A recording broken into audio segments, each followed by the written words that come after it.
This episode is brought to you by Netflix. Hey internet friends, it's me, Scott. And with both consoles launching, a lot of attention has been paid to huge third-party franchises like Assassin's Creed, Call of Duty, and Battlefield, whereas Need for Speed Rivals has kind of been swept aside and shrugged off as just another Need for Speed game. Well, I'm here to tell you, don't write it off just yet, because it has the potential to really be something special. Now, if I were to summarize what I've played so far to someone, I would call Need for Speed Rivals Burnout Paradise meets Mario Kart with a little bit of Dark Souls thrown in for good measure. As the title suggests, you can choose two paths. One as a driver, and another as a cop, similar to Need for Speed Hot Pursuit. Both have different mission objectives that will earn you speed points, which can be used for new vehicles, car upgrades, or weapons.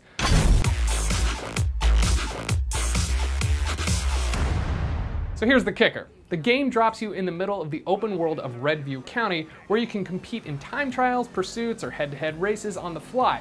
Even if you're competing in an event or running away from the cops, you can challenge another car to a race to earn even more points. But just like Demon's Souls, if you wreck your car or get busted, all of your points are lost and you have to start over again.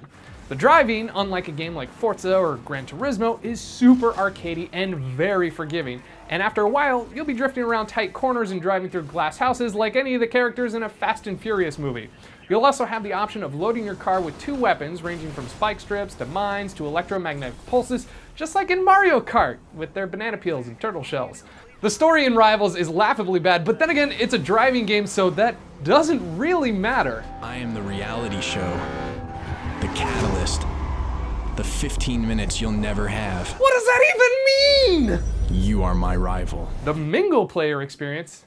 Yeah, Mingle player. The devs have made up a new buzzword to describe multiplayer. It's called All Drive and is actually pretty cool. 6 of your friends can find you in Redview County and join in at any time to either compete with you or against you depending on the path they choose to follow. Also, the game will balance itself out depending on how experienced you are, so even if your friends have upgraded cars and weapons, you can still compete with them on an even playing field. Plus, there's a neat second screen experience using a smartphone or tablet that will allow you to help or hurt players on the map, to futz around with when you're playing, or even not playing, making the world of Need for Speed Rivals feel alive, even if it is filled with a bunch of cops driving patrol cars that cost more than the yearly budgets of a small-town police force. It also supports remote play on the PS4, although we were unable to get it working with our pre-release environment.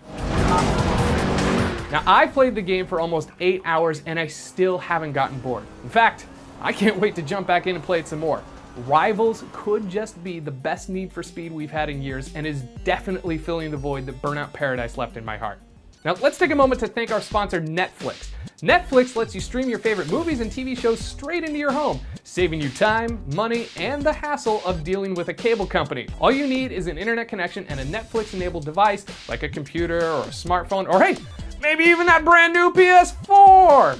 Best of all, you can get a free trial membership and support Rev3 Games by going to netflix.com/Rev3Games.